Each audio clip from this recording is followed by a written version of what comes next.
I never thought a single afternoon could change the way I saw myself forever. But that's the thing about transformation. It never announces itself. It doesn't knock politely at the door and say, "Excuse me, are you ready to become someone entirely new?"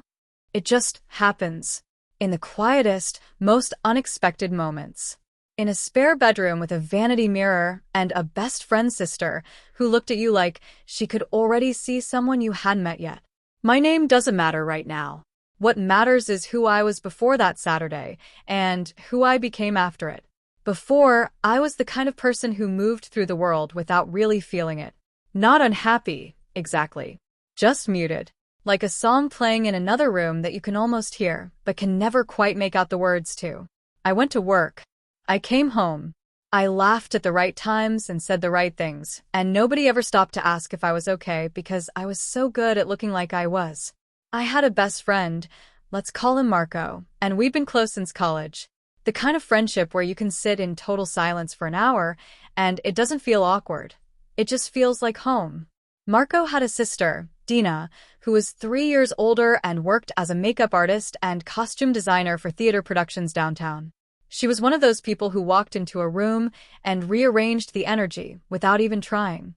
Confident, creative, quietly powerful in a way that made you want to stand a little taller just by being near her. I'd met Dina maybe a dozen times over the years. She was always kind, always interesting, always a little busy with some project or another. We weren't close. We were just people who existed on the edges of each other's lives, the way people sometimes do when they share someone they love. That Saturday started completely ordinarily. Marco had invited me over to hang out, watch some movies, eat too much. Standard weekend stuff. But when I arrived, he was on the phone dealing with some work emergency. Something had fallen apart with the project, and he was pacing back and forth in the kitchen looking stressed and apologetic, gesturing wildly at me like, "I'm so sorry, give me 20 minutes. I waved him off, told him I'd wait, sat down on the couch and scrolled my phone. That's when Dina walked in. She was carrying approximately 6 garment bags and a tote overflowing with fabric swatches, and she looked slightly frazzled in the most elegant way possible, like a woman who is very busy and very good at being busy. She stopped when she saw me, smiled in that warm, immediate way of hers, and said, "Oh, you're here. Perfect. I actually need a favor. I should tell you, I am the kind of person who says yes to favors. It's both my greatest strength and my most consistent downfall." I said yes before she even told me what it was. She needed a fitting model. One of her theater performers had called in sick, and she had 3 costumes to adjust before Monday's rehearsal. She needed someone roughly the same build, and she was looking at me with this calm, assessing expression, the kind that made you feel like you'd already been measured before you'd agreed to anything. "You're about the right height," she said. "And if you're willing to be a good sport about it, I just need to see how they hang. Nothing complicated." I laughed a little, asked what kind of costumes. She smiled. "The feminine kind." There was a pause. "A real one. The kind where you feel your heart do something small and strange and unnameable." And then I said yes again. I don't know why I said yes so quickly. I want to tell you it was just convenience, just helpfulness, just the fact that Marco was still on his phone and I had nothing better to do. But that would be a comfortable lie, and this story isn't about comfortable lies. It's about the uncomfortable truths that set you free. The truth was that something in me leaned toward yes before my brain had fully processed the question. Something quiet and long ignored inside me stretched toward that word like a plant bending toward light through a window. Dina set up her workspace in the guest room with the efficiency of someone who had done this 100 times. Garment bags hung on a portable rack. Fabric samples were spread over the bed. A portable mirror stood in the corner, tall and slightly tilted, reflecting back a version of the room that looked almost theatrical. She pulled out the first costume, a long, deep blue gown with structured shoulders and a graceful skirt, and held it up against me without ceremony, tilting her head slightly, studying the proportions. "This will need some adjustment at the shoulders," she murmured, more to herself than to me. "But the length might actually work." I stood there, holding still the way you do when someone is looking at you very carefully, and I felt something I hadn't felt in a long time. Seen. Not evaluated. Not judged. Not assessed for whether I was performing adequately at the business of being alive. Just seen. Like I was something worth looking at. Like the shape of me meant something. It was a small feeling. Just a flicker. But it was the first flicker of something real I'd felt in longer than I could comfortably admit. Okay, Dina said, pulling me gently back into the moment. Let's start. I want to be honest with you about what happened in that room, because honesty is what the story asks of me. The first few minutes were awkward. Not painfully so. Dina was too professional and too kind to let anything become genuinely uncomfortable, but there was a self-consciousness that hummed through me like a low electrical current. I stood in front of that mirror holding the blue gown against my body, and I saw myself the way you sometimes see yourself in photographs. Slightly startled, slightly unfamiliar, like meeting someone who shares your face but not your expressions. Dina moved around me with quiet purpose, pinning and adjusting, murmuring observations to herself about seam lines and drape. She didn't make it feel strange. She made it feel like work, like something ordinary and purposeful and dignified. And slowly, without my quite noticing, the self-consciousness began to ease. You have good posture, she said at one point, almost offhandedly. A lot of people collapse their shoulders when they're nervous. You don't. I'm nervous, I said. I know, she said. You're just handling it gracefully. Something about that landed differently than it might have on another day. Handling it gracefully. I turned the phrase over in my mind while she worked. Tried to remember the last time someone had described me as graceful. Couldn't find an instance. She had me try on the second costume next, a deep green structured jacket with a matching skirt, very theatrical, very bold. As she helped me ease into it, she talked about the production it was for. A reimagining of a classic story, she said. One about transformation. About people discovering versions of themselves they'd kept hidden. I love transformation narratives, she said, smoothing the jacket over my shoulders. There's something so honest about them.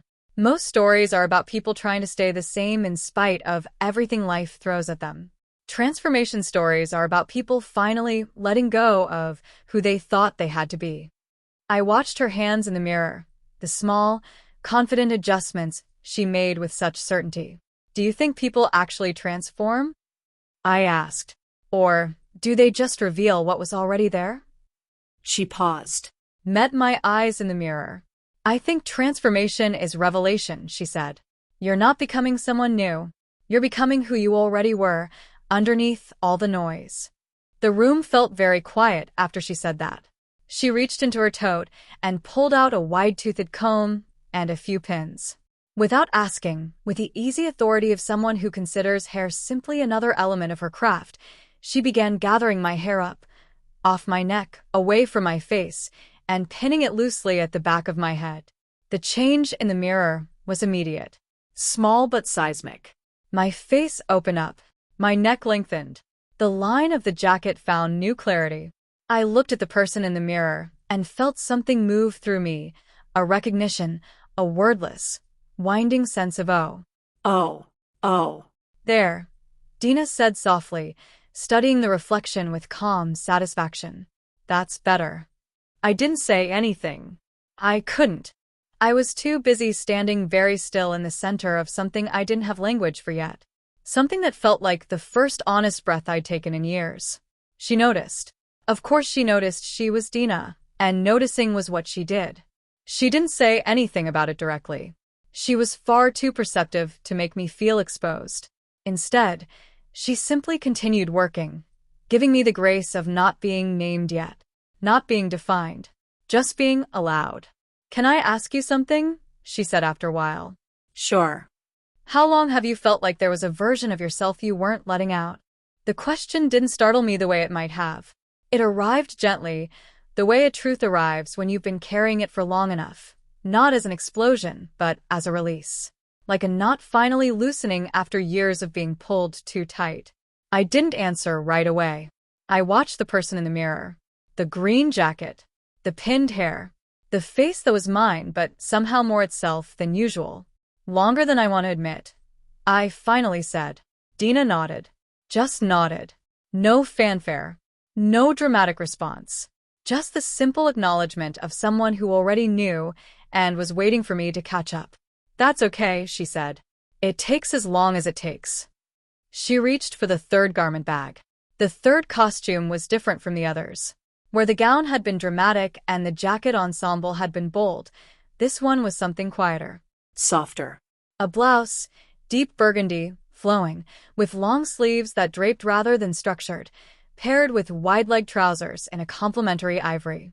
It was elegant in an understated way. The kind of outfit that didn't announce itself but rather settled into a room and made you feel the quality of its presence. When Dina held it up, something in my chest did that thing again. That small, specific pull.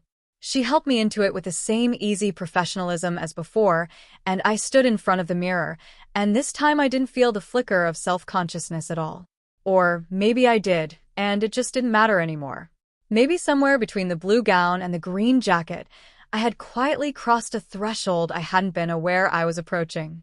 The person in the mirror wore burgundy and ivory, had hair pinned up off their face, stood with good posture, graceful, Dina had said, and looked back at me with an expression I hadn't seen on my own face in I don't know how long. Ease. Just ease. The simple, radical ease of not performing. "How does that feel?" Dina asked. And I said something I hadn't planned to say. Something that came up from underneath all my careful composure and bypassed every sensible filter I'd spent years constructing. "It feels like me," I said. The words hung in the air. Dina smiled. Not with surprise, with recognition. With the quiet warmth of someone who has witnessed this specific moment before and knows to honor it with gentleness. "Then maybe it is," she said simply. We were quiet for a while after that. She made adjustments. I stood still. The late afternoon light came through the window at a particular angle and lit the room in something golden, and I thought about all the years I'd spent moving through the world in that muted way, almost there, never quite arriving, and I felt a tremendous sadness and a tremendous relief simultaneously. The sadness for the time. The relief that time was not yet over. That I was still here. That there was still more to become. "Can I ask you something now?" I said. "Of course." "Does this happen often? When you're fitting people, I mean. People sort of discovering something?" She considered this. "More often than you'd think," she said. Costume and clothing have this funny relationship to the self. Most people think of what they wear as surface, decoration, covering, presentation. But it's more complicated than that. Clothing is a kind of language. A way of saying this is who I am before you've spoken a single word. She smoothed the sleeve of the blouse with quiet care. When people try on something that speaks for them in a way they've never been spoken for before, sometimes it says things they didn't know needed saying. I nodded, understood that more deeply than I had words for. "I've always been the kind of person who blends in," I said. "The kind of person nobody really notices. I used to think that was fine. Safe. Practical." I paused. "I'm not sure I still think that. Being noticed can be frightening," she said. "But being invisible is its own kind of suffering." She met my eyes in the mirror again. "You deserve to be seen. Whoever you are, whatever version of yourself this is, they deserve to take up space." I felt my eyes sting briefly. Just briefly. I blinked it back, not from shame, but because I was still in the early stage of all of this, still finding the edges of something I hadn't fully named yet, and I wasn't quite ready to cry about it in front of Dina in a guest room on a Saturday afternoon, however safe and kind she made it feel. "Thank you," I said instead. "Don't thank me," she said warmly. "I just handed you some clothes. You did the rest." From the kitchen, I could hear Marco's voice, still on his phone, still managing his crisis, still completely unaware that in the guest room down the hall, something was quietly reordering itself in me. Something that had been waiting for a long, long time for someone to simply hold up a mirror and say, "Look." After Dina finished her adjustments, she didn't immediately pack everything away. Instead, she put the kettle on. She moved through Marco's kitchen like she'd grown up in it, which she had, and made us both tea, and we sat at the small table by the window and talked. Not about the costumes. Not about the fitting. Just talked. She told me about a performer she'd worked with the previous season. Someone who'd come to her for costume fittings for a stage role and ended up having a conversation that changed the direction of their life. Not because of anything Dina had said or done, she was quick to clarify, but because sometimes the right environment at the right moment creates a space where a person can hear themselves clearly for the first time. I think of my workspace a little like that sometimes, she said, curling her hands around her mug. Not a therapy office. Not a confessional. Just a safe place. Somewhere the usual rules are a little suspended, where you can try something on literally or figuratively and see how it feels without it having to mean anything immediately. Without it having to mean anything immediately. I repeated slowly. I like that. Most people need permission to explore, she said. Not from anyone else specifically. Just permission in general. Someone or something signaling. This is allowed. You're allowed to try. You're allowed to not know yet. I turned my mug in my hands. Thought about the word allowed. How much of my life I had spent carefully determining what I was and was not permitted to be, and never once questioning where those parameters had come from or whether they'd ever actually been true. I think I've spent a long time being very careful, I said. Careful about how I appeared. What people thought. Whether I was doing things correctly. Correctly by whose measure? She asked. I opened my mouth. Closed it. Realized I didn't have a clear answer. Realized that not having a clear answer was itself an answer. I'm not sure, I admitted. She nodded. That's a really important thing to not be sure about, she said. Marco appeared in the doorway then, finally off his phone, looking sheepish and apologetic. He saw us at the table, the tea, the easy atmosphere, and visibly relaxed. Please tell me you two haven't been sitting here bored for an hour, he said. We've been having one of the best conversations I've had in a while, Dina said, and she smiled at me across the table. I smiled back. And I thought, yes, me too. Marco made himself tea and joined us, and the conversation shifted into easier territory, catching up, laughing, the comfortable rhythms of people who know each other well. But something in me had changed. Some interior arrangement had shifted, quiet and permanent, the way tectonic plates shift. Invisible from the surface, seismic in implication. I kept returning, throughout the rest of that afternoon, to the mirror in the guest room, to the person I'd seen there, to the feeling, that extraordinary, simple, long-denied feeling, of ease, of not performing, of something in me looking back at itself and saying, oh, there you are. I've been looking for you. Before I left, Dina caught me in the hallway. Hey, she said quietly. For what it's worth, and I mean this genuinely, you were a wonderful fitting model. Not just because of the proportions. She smiled. Because you were present. Most people disappear into themselves when they're in front of a mirror. You stayed. I thought about that the whole drive home. You stayed. The weeks that followed were not dramatic. I want to be clear about that, because transformation stories so often skip this part, the unglamorous, uncertain, quietly revolutionary middle, in favor of the before and after. But the middle is where the real work happens. The middle is where you sit with what you've discovered and figure out what it means for the life you're actually living. I sat with it a lot. I found myself noticing things I hadn't noticed before. The way I looked at clothing, mine and others, with a new kind of attention. Not envy, exactly. Something more honest than envy. Recognition. The language of clothing, as Dina had put it. I was learning to read it differently. I started small. Not dramatically. Not with some grand declaration, but in the quiet, private way of someone still figuring out the edges of something new. I let myself browse. Let myself try. Let myself ask, how does this feel, instead of, is this allowed? And slowly, incrementally, like learning a language you'd somehow always half known, I began to find my way to something that felt more like myself. I called Dina about 3 weeks after that Saturday. Thanked her again, properly this time. She was characteristically warm and characteristically modest, deflecting the thanks, redirecting it back to me, insisting she'd done nothing but hold some pins. Can I ask you something? I said. You always ask that before you ask something meaningful, she observed. I laughed. Is that a pattern already? It was a pattern the first time you did it, she said. I took a breath. How do you know when something that felt like a small moment was actually a big one? She was quiet for a second. When you can't stop thinking about it, she said finally. When you look back and realize things were different after it. Not loudly different. Just permanently, quietly different. I let that settle. Yeah, I said. Okay, then I think it was a big one. I suspected as much, she said, and I could hear the warmth in her voice even through the phone. How are you feeling about it? Good, I said. And then, more honestly, terrified. And really, really good. That's the right combination, she said. What I was discovering in those weeks was not a dramatic reinvention. It wasn't a before and after with a clear line between them.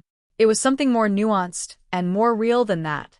It was the beginning of a conversation with myself, one I'd been avoiding for years, about who I actually was beneath all the careful performance of who I decided I had to be. And what I was finding in that conversation was someone I genuinely liked. Someone who had more softness in them than they'd allowed. More dimension. More quiet joy in small, beautiful things. Someone who cared about how things looked and felt and moved, not from vanity, but from a love of beauty that had always been there, waiting to be acknowledged without apology. Someone who could stand in front of a mirror in borrowed clothing and feel, for the first time in years, like they recognized the person looking back. I thought about confidence in those weeks, about what it actually means. I'd spent so long thinking confidence was a performance, something you projected outward, a mask you wore for the world. But what I was beginning to understand, in the quiet aftermath of one unexpected Saturday afternoon, was that real confidence isn't a performance at all. Real confidence is simply being comfortable with what's true. Not loud, not performed, not demonstrated for an audience. Just the quiet, steady knowledge that you are allowed to be what you are, that your particular way of existing in the world has value, that you do not have to earn the right to take up space by becoming something more acceptable to everyone else. Real confidence is coming home to yourself and deciding to stay.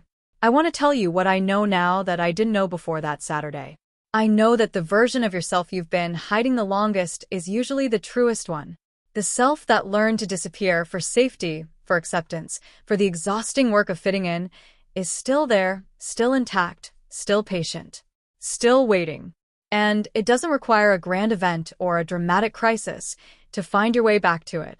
Sometimes it just requires a room and a mirror and someone who looks at you with clear eyes and says, I see something here. Do you want to look? I know that transformation is not a destination. It's not a moment where you arrive, complete and remade, with everything resolved and certain. It's a practice. An ongoing, imperfect, profoundly worthwhile practice of asking yourself, how does this feel? And trusting the answer enough to act on it. It's choosing, again and again, to be honest about who you are over being comfortable with who you've been pretending to be. I know that femininity, in whatever form it takes in whoever it lives, is not weakness. It is not performance. It is not a lesser register of being. It is a form of power that our world has too often misread and undervalued, and reclaiming it, in your own specific, personal, unapologetic way, is one of the most quietly radical things a person can do. I know that grace is not about never being afraid. Grace is about feeling the fear and moving forward anyway, about standing in front of your own reflection and choosing to see beauty there even when every previous habit says to look away, about letting yourself be present, as Dina said, instead of disappearing into the noise of performance and expectation. And I know with a certainty I feel in my whole body that you deserve that. You, whoever you are, reading or listening right now, you deserve the version of yourself that feels like ease, the one that breathes fully, the one that looks in the mirror and says, oh, there you are without flinching. That version of you exists. They are not some distant, idealized future self. They are not someone you have to earn your way to through years of suffering or sacrifice. They are right there, just underneath the noise, patient as anything, ready whenever you are. Dina taught me something that afternoon, not through anything she said, but through the simple, powerful act of treating transformation as ordinary, of making a space where exploration was allowed, of reflecting back to me, without drama or judgment, a version of myself I'd long since stopped looking for. She didn't give me anything I didn't already have. She just helped me see what was already there. And that is what I hope for you, that you find your own version of that afternoon. Your own guest room, your own mirror, your own moment when something long muted suddenly becomes clear. It might be a conversation, a piece of clothing, a piece of music, a walk taken alone on an ordinary morning. It might be something as small as a question asked without agenda and a silence that lets you actually hear your own answer. However it finds you, I hope you let it. I hope you don't talk yourself out of it the way I almost did. Don't rationalize it away or file it under not for me before you've given it a real chance. Don't defer to the voice that says this is too much, too different, too risky, too far from who you've been. Because who you've been is just the first draft. And you are allowed to keep writing. I came into that Saturday afternoon muted. I left with something lit inside me, small and new and mine. I've been tending it ever since, and it has only grown. It has not made my life simpler. Transformation rarely does. But it has made my life more honest, more vibrant, more genuinely mine than it ever was when I was playing it safe. And if I could give you anything at all, it would be exactly that. Not safety. More. The version of you that feels like coming home. She's waiting. She's been waiting a long time. And she is, without question, absolutely worth the walk.